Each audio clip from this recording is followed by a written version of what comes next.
So immigration and Latinoization of the United States are very controversial topics today. Well, they are closely related. What I want to urge you to think about today is how these processes are interconnected by history, politics, economics, and policy. So let's step back for a moment and consider how our country's immigration policies have developed since the 19th century. As you may recall, though we like to boast that we're an immigrant nation, nothing gets to the core of who we are as a nation than debates on immigration. Who belongs, who doesn't, what characteristics are at the immigrant core of our national identity. These questions have plagued us since the 1862 passage of the Chinese Exclusion Act. And what we can learn from the public battle since then is that the perception of nation, ethnicity, and race are intimately intertwined. Now, many people mistakenly think that all Latinos are new immigrants, and many of them are, but this is not true, entirely true, because Latinos have long been part of what we now call the United States. And they've been incorporated into the country vis-a-vis colonial conquest, vis-a-vis Puerto Rico's Commonwealth, vis-a-vis our interventions throughout Latin America, so those are important to keep in mind. Now, Latinos in the United States, the population trends show that the U.S. is becoming more and more of a Latino nation, and I'll get to show you in a second some of the demographics that matter. But you can see right now, 1 in every 6 individuals in this country is Latino, 1 in every 4 children. So when we think about the future of this country, this is a process that is ongoing and definitely happening. Now, I won't go through all of these, but I'll focus on the trends that are occurring. There used to be that Latinos were focused in certain regions of the country, but there is now a different kind of geographic distribution occurring, and I'll talk about that in a little bit more. But Latinos also integrate culturally, because one of the things that many anti-immigrant promoters say is that we don't want to integrate, and that we don't integrate economically, but the fact is we do. Now, the numbers here show the dramatic rise in 1980 in the percent of Latinos in the country, with 1980 being 14 million and 2010 being 50 million. So it is a dramatic change, and it helps me to understand why some people are beginning to think, what is happening to our country? What does this mean? This slide will give you a sense of what we call the new destinations of Latino immigration, and that is, you'll see the major changes in the South that are going on, and which is no longer can be considered sort of through the lens of a black and white paradigm. And this has caused much tension with having people rethink their notions of race. And the previous census, these counties were very much in the Midwest. So in 2006, many of you might remember that we had many immigration debates.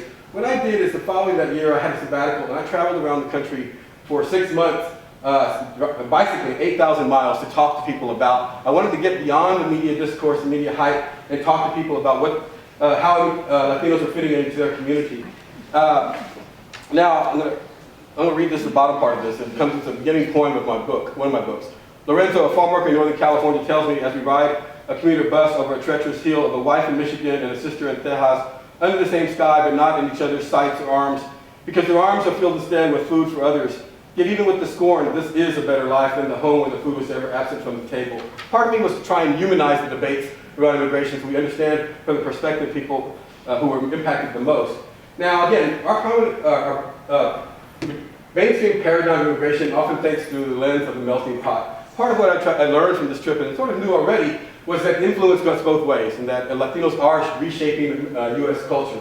Again, to comprehend the nature of immigration, I wanted to listen to people's stories and understand how their socialization and desire to come to the United States was motivated well before they left their country. That the relationship of dependency with the U.S. is cultivated and sustained in numerous ways over time, but to often remind people, or people reminded me, that the right to food, shelter, and work are fundamental human rights. Now, again, it was really important for me to learn firsthand from people that the Immigration Reform and Control Act of 1986 really helped contribute to the demographic dispersal of people, because they now had a right to go to the labor market and seek better wages. They also made clear to me that people, through different means of getting to know people, overcame their ignorance and began to understand that maybe we do have something in common, maybe we do have some mutual, a notion of mutuality that to be cultivated. And so in this way, I think that people, through their ignorance was challenged by learning to admire immigrant work ethic, to understand and respect people's family and religious values, and to recognize their their codependency. Clearly there's a certain amount of ambivalence that was there, and there was mixed feelings, but I do think that people began to understand that it was really important that the local attitudes, especially in small rural towns, local leadership made all the difference in the world, because they established a dominant tone and attitudes on how new immigrants are received. And again, whether you're talking about through police, lawyers, teachers, religious leaders, media personalities, small towns can either decide to huddle up and say, we're worried about immigration and we're going to be anti-immigrant town, or we're going to be a sanctuary, or we're going to do things to facilitate better relationships and understanding between people. In the urban areas, I learned that Latino communities face ongoing and new threats to community cohesion through gentrification. This concern for their sense of their ethnic identity and what a sense of place and neighborhood was very important, because there are many people who face these inner city struggles or along the border where there's a lot of battle over prime real estate as they think about new ports of entry opening, about what's going to help sustain the Latino community in the future. Now, it's clear also that efforts to establish and resist local ordinances have intensified the racialization of the entire Latino community. And what I learned is that Latinos are more active than ever in supporting one another, getting involved in their communities, educating themselves and others about their rights, and developing cross-cultural relationships. But therefore, a certain amount of Latino unity has intensified as a result of immigration debates, meaning that ethnic identity has been strengthened rather than weakened, although because they're under attack.